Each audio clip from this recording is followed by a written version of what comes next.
오늘은 고린도전서 16장 11절부터 18절의 말씀을 듣도록 하겠습니다. 제가 말씀 읽겠습니다. 디모데가 이르거든 너희는 조심하여 그로 두려움이 없이 너희 가운데 있게 하라. 이는 그도 나와 같이 주의 일을 힘쓰는 자임이라. 그러므로 누구든지 그를 멸시하지 말고 평안히 보내어 내게로 오게 하라. 나는 그가 형제들과 함께 오기를 기다리노라. 형제 아볼로에 대하여는 그에게 형제들과 함께 너희에게 가라고 내가 많이 권하였을 때 지금은 갈 뜻이 전혀 없으나 기회가 있으면 가리라. 깨어 믿음에 굳게 서서 남자답게 강건하라.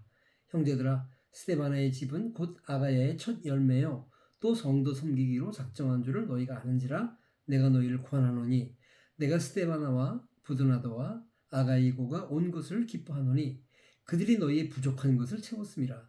그들이 나와 너희 마음을 시원하게 하였으니 그러므로 너희는 이런 사람들을 알아주라. 아멘. 후배 목사님들로부터 가끔 이렇게 전화를 받고 또 상담을 또 할 때도 있습니다. 그때마다 참 마음이 아파요.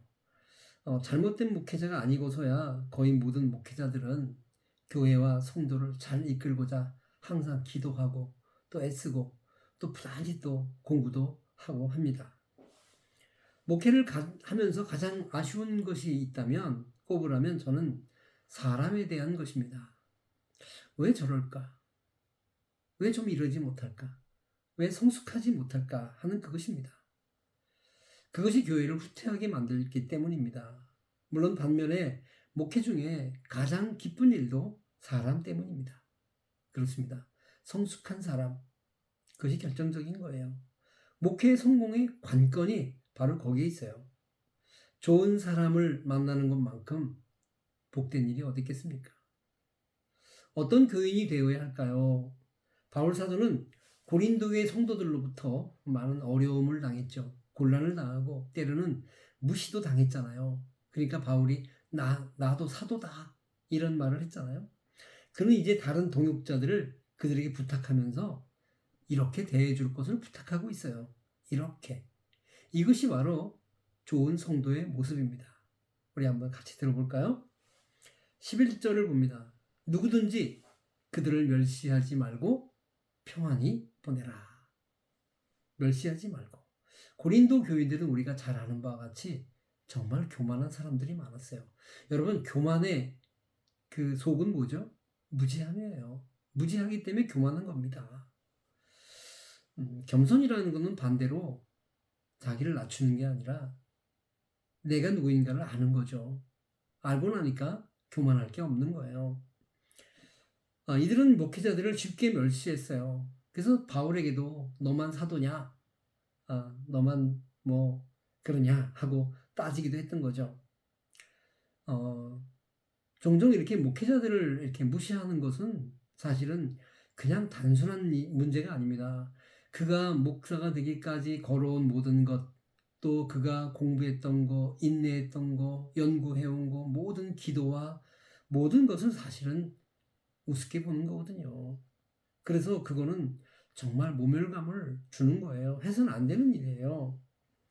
고린도전서 1장 1절에 이런 말씀이 있어요. 하나님의 뜻을 따라 그리스도 예수의 사도로 부르심을 받은 바울과 형제 소스데네. 하나님의 뜻을 따라 그리스도 예수의 사도로 부르심을 받았다는 거예요.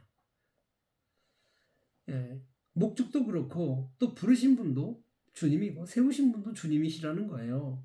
우리는 그것을 잊지 말아야 할 것입니다. 또 그를 평안히 보내라. 평안케 하라 하는 거예요.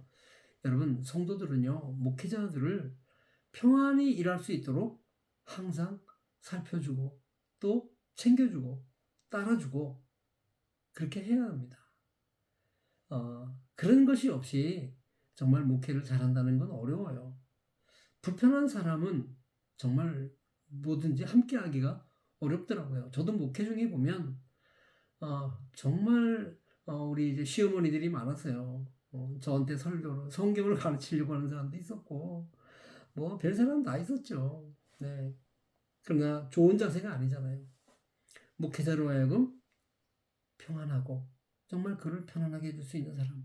여러분 성숙한 사람은 누구예요? 남을 불편하게 해주는 사람 아니에요. 기독교의 영성은요, 아무리 자기가 뭐 똑똑하고 잘나고 그게 아니고요. 기독교 영성은 공동체적 영성이에요. 그것은 뭐냐면 상대를 인정하고 가스라이팅하지 않고 그를 배려하고 있는 그대로 받아주고 또 그를 편안하게 해주는 거예요. 그런 사람이 정말 기분 좋은 사람입니다.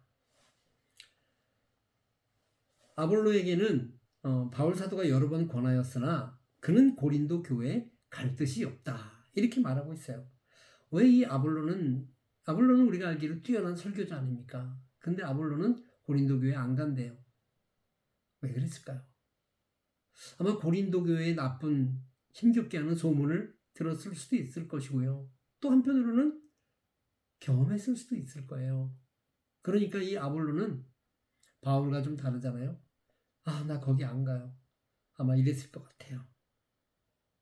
나쁜 사람, 나쁜 교회는 다 가기 싫은 거예요. 기피하는 거예요. 여러분, 이러한 설교자도 기피하는 교회를 누가 가겠습니까? 교회는요, 불편한 교회가 되어서는 안 돼요. 좋은 소문이 퍼져나가는 교회가 되어야 합니다. 그 교회, 거긴 교회들이 참 좋대더라. 그게 여러분, 그 교회의 굉장한 힘이에요. 그것은 다른 이가 아닌 그 교회 교인들이 만들어내는 거예요. 좋은 교인이 좋은 교회를 만들어내고요. 좋은 교회가 세상에 빛이 되는 것입니다. 사도행전 2장 47절 말씀을 듣습니다. 하나님을 찬미하며 또 온 백성에게 칭송을 받으니 주께서 구원받는 사람을 날마다 더하신다.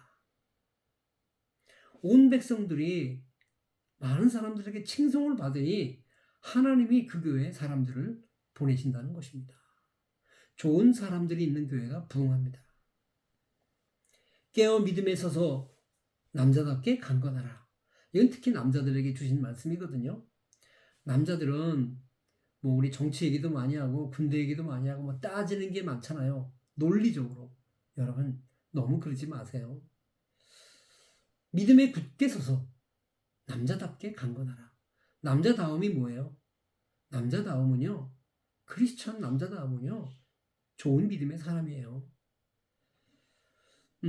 뜨거운 믿음으로 무장하는 거죠. 남자들이 뜨거운 믿음으로 무장할 때 그 교회는 굉장한 일을 해낼 수 있습니다. 논쟁 대신에 믿음의 불을 지펴야 하는 것입니다. 제가 어느 교회 부흥회하러 갔는데요. 그 교회는 입구석도 정말 남자들이 더 많았어요. 에너지가 얼마나 넘쳤는지 정말 부러웠습니다. 너희 모든 일을 사랑으로 행하라. 너무나 중요한 말씀이에요.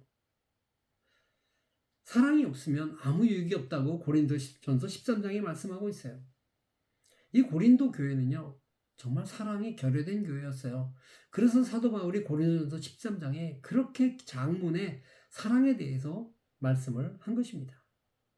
주님의 교회의 일은요. 사랑이 없이 하면 모든 것이 무너집니다. 부작용이 생깁니다. 사랑이 빠져보세요. 율법적이 되고요. 정죄와 미움이 반드시 그 자리를 대신합니다. 그리고 교회는 아파집니다. 성도들도 아파지고 교회가 불편해져요. 여러분, 교회라고 하는 것은요. 세상의 어떤 것들처럼 조직적으로 어떤 그렇게 되는 교회가 아니에요. 교회라고 하는 이 공동체는 아주 특수해요. 여기는 사랑으로 움직여지는 곳이에요. 그리고 또 여기는 성령으로 움직여지는 거예요. 오늘날의 많은 교회가 어떻게 가고 있어요? 정말 회사 가듯이 가는 교회가 많잖아요. 그런 교회가 또 겉으로 볼 때 되는 것 같잖아요. 여러분 그렇지 않잖아요. 교회는 사랑입니다. 사랑으로 모든 것이 되어질 때 그때 교회가 정상적인 교회가 된다는 것을 잊지 말아야 합니다. 교회가 가장 경계해야 될 것이 있어요. 그것은 사랑이 없이 많은 일을 하는 거예요. 사랑이 없이 조직이 세워지는 거예요. 그건 이미 교회가 아닙니다. 계시록을 보면 에베소 교회가 있습니다. 아주 세련된 교회죠. 정말 교인들이 너무나 여러 가지를 잘했어요. 근데 어땠어요? 가장 커다란 책망을 받았어요. 이렇게 말씀하고 있습니다. 너를 책망할 것이 있나니 너의 처음 사랑을 버렸느니라. 사랑이 없으면 다른 거 다 해도 책망받는 거예요. 스스로 돌아봅시다. 나는 사랑으로 믿음 생활을 하고 있습니까? 나는 사랑으로 예배하고 있습니까? 나는 사랑으로 내 직분을 감당하고 있습니까? 사랑으로 하지 않은 것을 회개해야 합니다. 그 다음 보니까 16절에 이 같은 사람들과 또 함께 일하며 수고하는 모든 사람에게 순종하라 그랬어요. 이 같은 사람은 누구냐면 정말 헌신적으로 열심히 정말 빚도 없이 이름도 없이 수고한 사람들이에요. 그들에게 순종하는 자세가 필요하다 그랬어요. 여러분, 범사에 거치는 자가 되지 마세요. 고집을 내세우는 사람이 되지 마세요. 저도 목회하면서 그런 사람들 많이 있어요. 목사님, 이거 이렇게 하세요. 왜요? 이거 이렇게 이겁니다 하면 나 그럼 교회 안 나가요. 이런 사람 많아요. 여러분, 교회 나오고 안 나오고를 그렇게 감정적으로 처리하는 사람, 그 사람이 어떻게 그리스도인이겠어요? 하나님의 일을 성실하게 하고자 하는 사람들을 판단하지 말고 따라 드려야 합니다. 하나님은 순종하고 하나가 되었을 때 그곳에 역사를 일으키십니다. 예수님께서 겟세마네 동산에서 기도하셨어요. 그 3번 기도하셨어요. 완전한 기도를 하셨어요. 그 기도의 내용이 뭐였어요? 이것입니다. 그들을 보존하사 우리와 같이 그들도 하나가 되게 하옵소서. 이것이 예수님의 겟세마네 동산의 기도예요. 여러분, 하나 된다는 것이 얼마나 커다란 순종인지 이것을 잊으면 안 됩니다. 스스로 분쟁하는 나라마다 황폐하여질 것이요 스스로 분쟁하는 동네나 집마다 서지 못하리라. 하나 되지 못하면요, 아무리 무엇을 해도 교회는 깨집니다. 가정도 깨집니다. 나라도 깨집니다. 분쟁이 있고서 깨지지 않은 예는 하나도 없습니다. 교만을 버려야 합니다. 18절에 말씀합니다. 그들이 나의 마음을 시원케 하였으니 그러므로 너희는 이런 사람을 알아주라. 바울과 동역했던 스데바나, 부두나도, 아가이고 이 3사람은 정말 사도 바울의 마음을 시원하게 해준 사람이에요. 전 이분들을 정말 만나고 싶어요. 목회 중에 이런 사람들을 만나는 것은 정말 커다란 복입니다. 힘입니다. 여러분, 목회자들도 마음이 가라앉을 때가 있어요. 지칠 때가 있어요. 주저앉고 싶을 때가 있단 말이에요. 그럴 때 이렇게 마음을 시원하게 해주는 사람을 만나면요, 다시 일어나요. 힘이 나요. 저는 정말 멋있는 사람들은 어떤 사람이냐면 누군가 지쳤을 때 그 옆에 그저 나란히 앉아주면서 그를 힘나게 해주는 사람입니다. 바나바와 같은 사람이 그 대표적인 사람입니다. 말씀이 읽습니다. 구브로에서 난 레위족 사람이 있으니 이 사람은 요셉이라. 이름이 요셉이라. 사도들이 일컬어 바나바라. 번역하면 위로의 아들이라. 이 사람을 가리켜 사도들이 이름을 하나 주어줬어요. 그게 바나바예요. 바나바의 뜻이 뭐라고요? 위로의 아들이라. 바나바는 위로하는 사람이 있었어요. 바나바가 아니었으면 바울 같은 까칠한 사람은 무대에 서지 못했어요. 어떻게 보면 바울을 발탁한 사람이 바나바 아니겠습니까? 사도행전 11장은 이렇게 말해요. 바나바는 착한 사람이요 성령과 믿음이 충만한 사람이라. 이 사람은 늘 사람들을 위로하고 착한 심성을 가진 사람이었어요. 그러면서 믿음도 아주 충만한 사람이었어요. 이 바나바 한 사람 때문에 그 교회가 부흥했어요. 사도행전 11장 24절에요. 큰 무리가 죽게 더하여지더라. 바나바 때문에, 바나바 한 사람 때문에 교회가 부흥해요. 여러분, 때로는요, 많은 사람 때문에만 꼭 되는 거 아니에요. 이런 사람 한 사람이 일당백, 일당천을 하는 거예요. 바나바는 정말 주님이 받으시는 사람이에요. 저는 바울은 바울 서신을 13개 썼지만 바나바는 쓴 게 없잖아요. 근데 저는 쓸 필요 없다 생각해요. 이 바나바라는 사람 자체가 저는 정말 거대한 말씀이었어요. 이런 사람이 여러분의 교회에 있기를 바랍니다. 18절 봅니다. 너희는 이런 사람을 알아주라. 알아주라. 너무 좋은 말씀이에요. 누군가 나를 알아줄 때, 그때 정말 힘이 나잖아요. 정말 수고하고 애쓴 사람들을 알아주는 태도. 이건 너무 귀한 거예요, 여러분. 누가 열심히 일을 하면 시기하고 비난하고 깎아내리는 사람들, 정치인들을 보세요. 정말 누가 잘하면 정말 합심해서 같이 해야 되는데 깎아내리는 일을 너무 많이 하잖아요. 교회를 가로막고 무너뜨리는 사람들입니다. 성령 공동체를 대적하는 사람들입니다.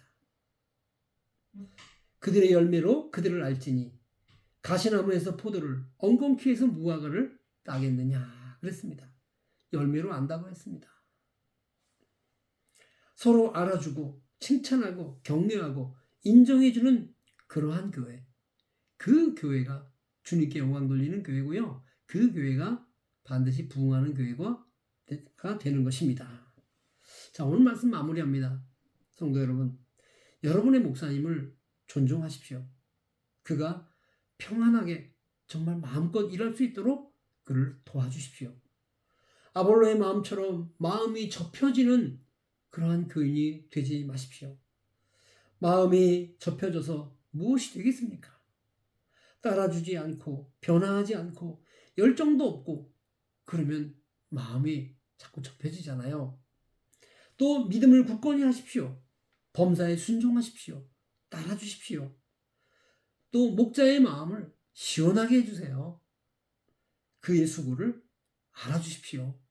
그러면 여러분의 목사님들은 정말 10배의 그 힘을 가지고 일하게 될 것입니다. 그리고 교회가 변할 것이고 여러분도 변할 것이고 하나님의 상급을 받게 될 것입니다. 여러분, 우리 모두가 변해야 됩니다. 변화만이 살 길입니다.